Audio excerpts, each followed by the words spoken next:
Over at Adventures in Keeping House, there is this article, Hello Fellow Menstruators, whereby Sane has this to say. It's been quite some time since I started noticing that American health websites, when dealing with topics such as pregnancy or cycles or anything female related, are purposefully avoiding to use the word woman. For instance, it's a pregnant person, or persons who menstruate, or even persons capable of pregnancy, but menstruator just takes the cake.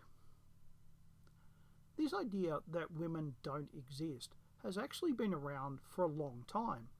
Recently has gotten a big boost with the trans ideology, but it certainly didn't start there, and if allowed to progress, it won't finish there. All traditional societies have exactly the same view. Men and women exist. No other sex exists, and men and women are both vital components in society existing, in the past, in the present, and in the future. That was our society's view up until the past 50 years or so. So what happened? Liberalism happened, helped along by its handmaidens, feminism, and the trans ideology. Liberalism is a lot older than 50 years, but it is the base upon which the abolishing of women stands. It believes that society was created by individuals, that each person creates society by their individual decisions. Traditionally, the view has been that society was created by families bonding together to form larger political groupings. Liberalism rejects that view, and instead the individual creates society, but society also restricts the individual. It puts in place rules, artificial rules, that stop the growth of the individual. So the creator of society is also oppressed by society, the thing that it created. Which means that for people to be free, then these artificial rules themselves need to be abolished. Once people are freed from these rules, then the autonomous individual can arise, a self-made person, unrestrained by the artificial rules that society once imposed. This autonomous individual can change anything about themselves that they like, including their sex. Now, if you're thinking that's insane, then you're right, but it is the ultimate objective of liberalism, the autonomous individual unconstrained by artificial rules. This idea has been around for at least 2 centuries, so it's not a new idea, but most liberals and their fellow travellers don't think about the end goal. Most don't even understand that there is an end goal, but they do follow the logic of liberalism, and they do make sure that they are on the fashionable side of politics. Feminism has 3 main trains of thought. 1. Men and women are equal and interchangeable. 2. Men are defective and women are superior. 3. Men and women don't really exist, only people exist. Feminism is not its own philosophy. It is simply liberalism applied to the lives of women.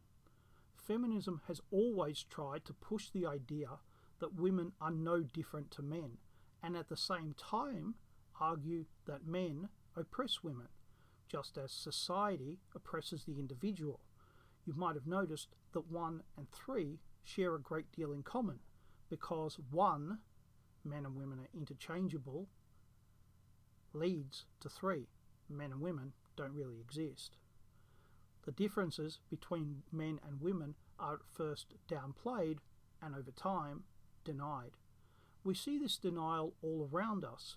Many young people believe that women are just as strong as a man, even though common sense and your own eyes will tell you otherwise. But of course, we are constantly told to ignore our own experiences and instead to believe what we are told. Feminism has gone out of its way to deny that women exist. They insist that there should be no notice taken in recruitment, in education. They've even insisted that women should be addressed as Ms.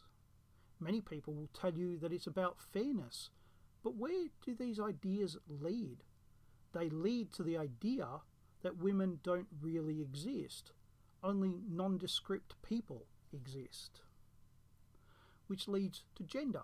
People do not have genders.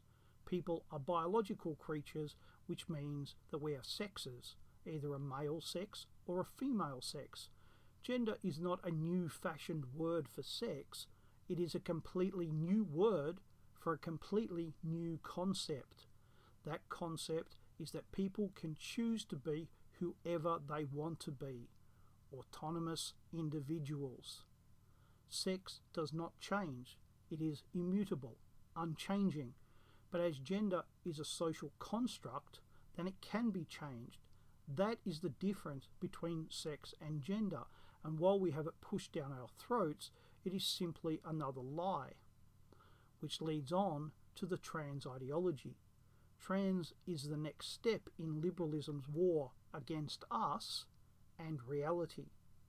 If the autonomous individual is to come into being, then every other type of person has to be abolished. Only the autonomous individual can live in the future because they are the only type of person who has shown their complete and total loyalty. Trans further pushes the line, asking the question, what is a woman? Do women really exist? Why are they asking this question instead of do men exist? Because men might get violent, but women are unlikely to get violent. However, while it is women's turn today, you can be certain that in the future men will also have this lie pushed onto them.